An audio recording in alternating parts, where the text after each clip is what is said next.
Dear students, hope by now you all have gone through the audio of the poem The Snail by William Cowper, Lesson 8 of Bliss.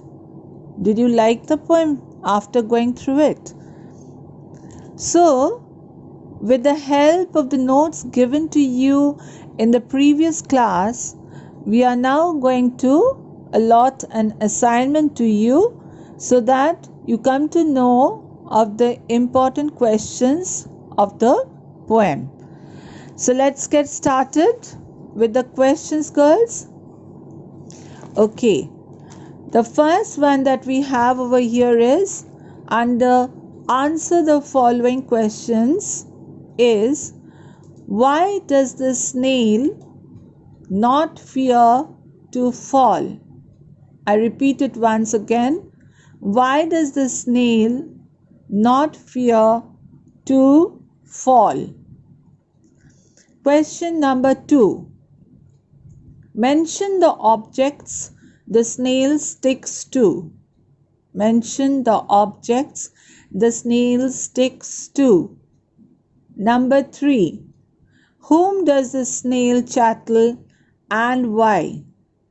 Whom does the snail chattel and why? Number 4. Where does danger come from to the snail? Where does danger come from to the snail?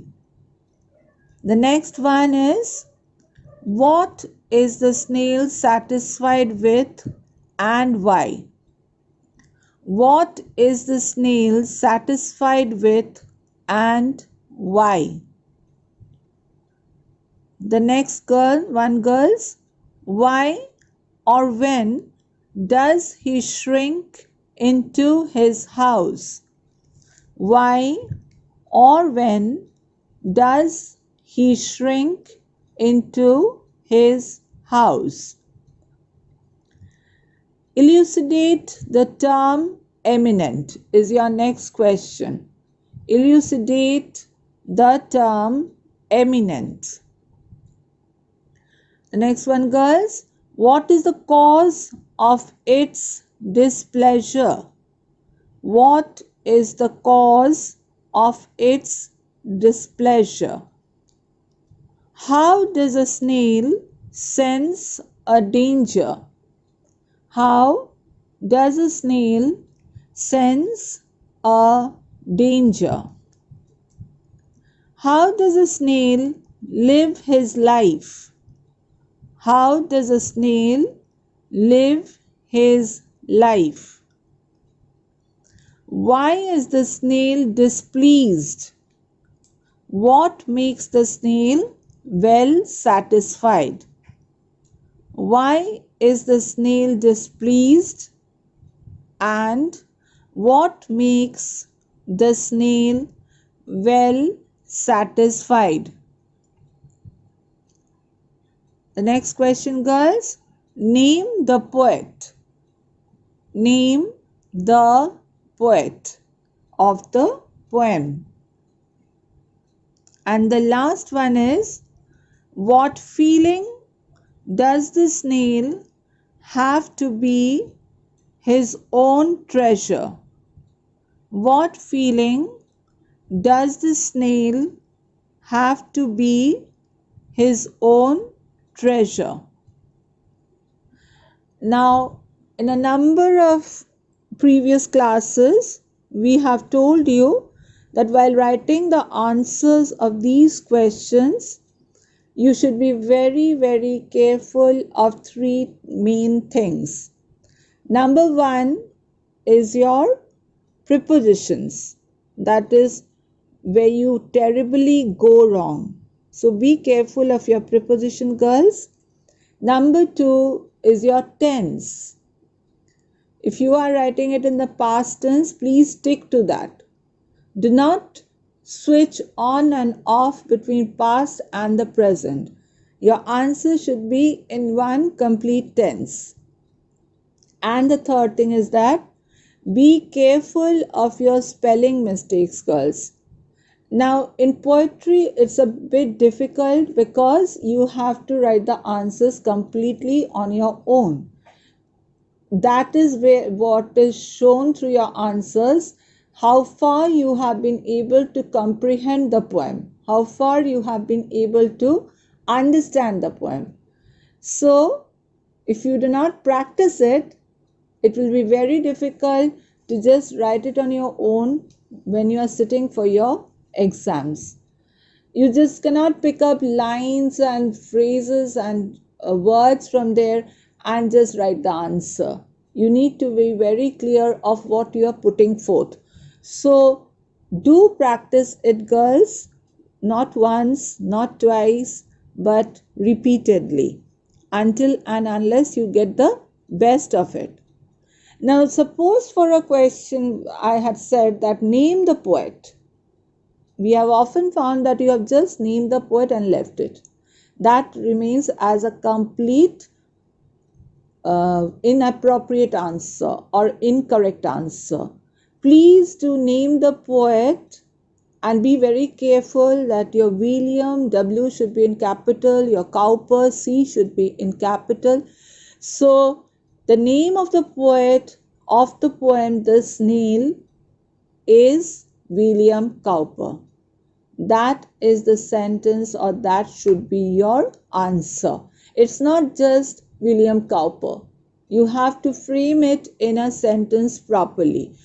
Be careful of these little things, and I hope that if you have attended my previous classes, you'll get to know that repeatedly I have said of all these things so that you make the least errors while writing your answers, because it's literature, girls. You have to frame it on your own. You have to project your comprehension over there. So that is very important. We will go to the next question, that is choose the correct alternative. Now this one is very easy because you will be already given the options over there. So let's start. Number 1, the snail sticks to things as if there are 4 options given: lives there, grew there, feeds there, and sleeps there.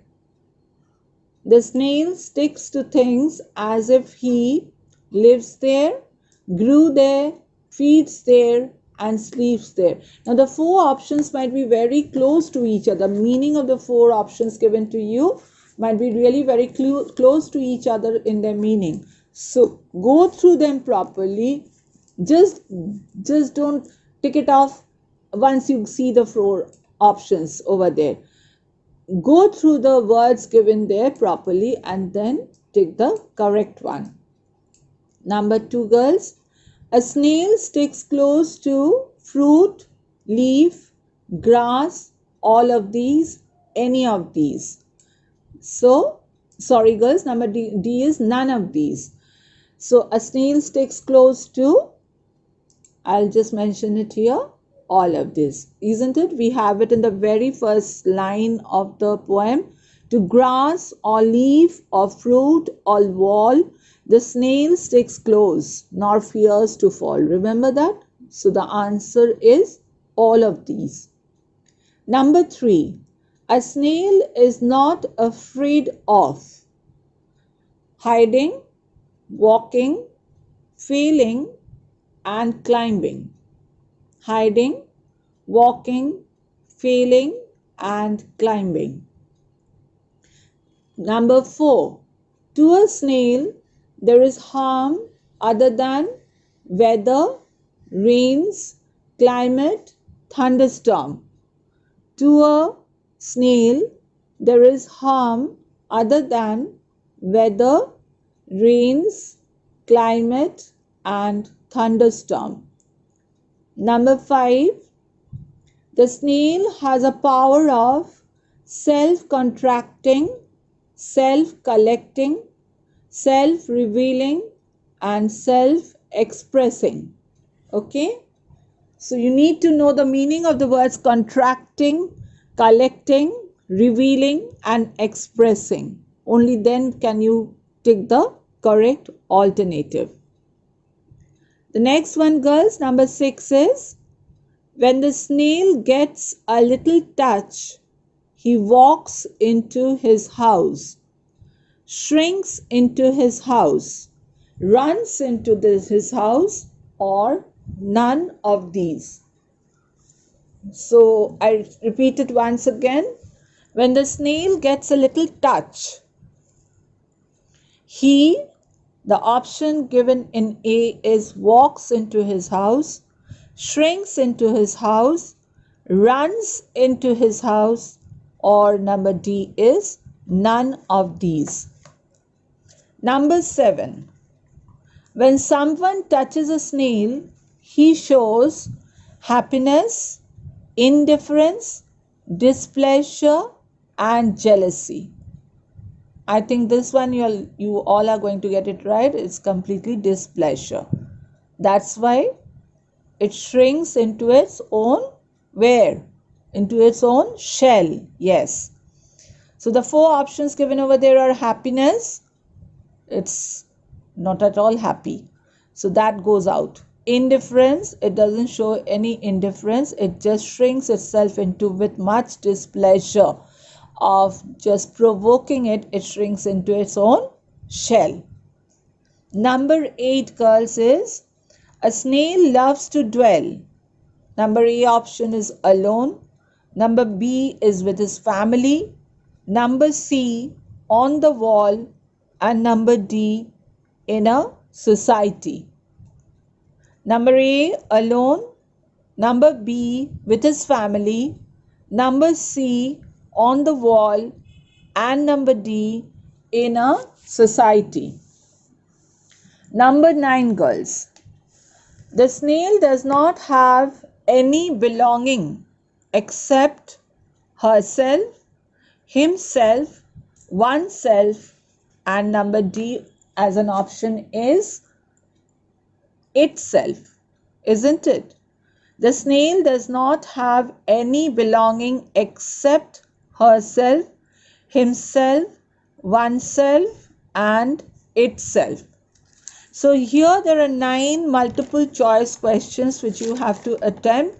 It's very easy. You have to just take the correct one. But though I am saying it very easy, sometimes you just miss out to take the correct option, or you fail to understand the meaning of the words given and you mark the wrong one. So be careful of which one you are ticking over there. And the last question that we will be dealing today is, you have been given this a number of times before also, girls, and it's a very important part of your Madhyamik paper, English question paper, because they love to give this question every year. So you have to know it very well. That is what? State whether the following statements are true or false. Now, once I say this in the class, everyone shrinks back into their own shell, just like the snail. I see a fear in their faces because they come to know that, oh my God, again we have to just know the lines very well so that we can just quote it over there. Remember, I said that this is not the place where you can just frame it on your own. You have to quote the sentences. And it's really, really tough. I do agree that it's really, really tough, girls. But in order to score your marks, you have to do it. There's no other option over here. And each of the sentence, as I have already told you before, carries 2 marks. One for your true and false and one for your supporting statement. So it's hard, it's difficult, but there's nothing we can do about it. Okay, so state whether the following statements are true or false, and you have to give your supporting statement with proper phrases, words, or sentences over there to support your statement. Excuse me, girls. Now the first one is the snail is afraid of falling. The snail is afraid of falling. And your answer, I'll just say for the first one, is that it's a very true one, because we have the supporting statement over here: to grass or leaf or fruit or wall, the snail sticks close nor fears to fall. Okay. Number two. Number two is the snail is afraid of imminent danger. The snail is afraid of imminent danger. Again, you have to write your supporting statement for that and your true and false. Number three, the snail is very pleased to shrink into his own house. The snail is very pleased to shrink into his own house. Number four, the snail is a social animal. The snail is a social animal. Do you agree with that? Is it a social animal? Think about it while you write your or give your true and false. Number five, the snail has no personal belongings other than himself. The snail has no personal belongings other than himself. And the last one, girls, is the snail is content with what he has. The snail is content with what he has. Content means it's very happy with whatever he has. So here also you have to find out the supporting statement and write it down. Now, I've told you a number of times that you here have to quote the sentence, and it's a fear that you have to really learn it. For your madhyamik paper, English paper, for your board exams, it's that you are given the passage over there. So it won't be very much difficult to just pick up the lines from there, girls. But for your practice, for your betterment, we just say that do not just leave it like that. As far as you can, do try to write the sentences over there, not just by going through the passage. So you get to know that yes, it's very true that for your madhyamik board exam paper you will be getting the passage, and you can then easily pick up the lines if you are confident about it and write it down over there. One thing I would like to say again is that, girls, when you are writing your question answer, when you are dealing with that part, please, it's a request, do not take the help of any person. Yes, if you really cannot frame it even after trying a number of times or finding it very difficult to understand what to write for that question, only then fall back on someone. Okay, until and unless you write it on your own, girls, you won't be getting a grip of your answer. So avoid that. Okay, try to write your answers on your own. It may be difficult, it may go wrong, fine, there's nothing wrong in it, but please try not to fall on someone for or take help of someone and write beautiful answers over there, and then when it comes on your shoulder you just cannot frame a single sentence. That makes you a very big parasite or makes you really crippled in writing your writing skill or your question answer. So hope that all these questions will help you in understanding the poem all the more, and as it is always said that practice, practice and practice, because only then can you be a perfect one.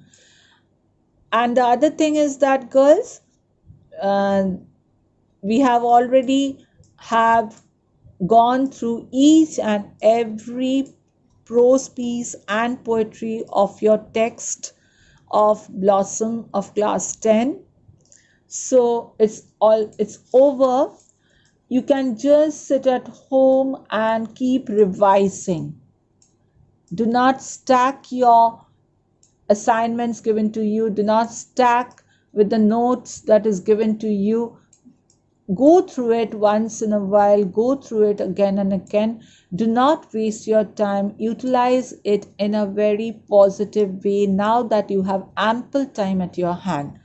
Please do practice and keep in mind that everything, every chapter of your text is very important. Keep well. We'll be soon meeting you all once again. Until then, stay well, stay healthy, keep smiling, and till then, goodbye and thank you.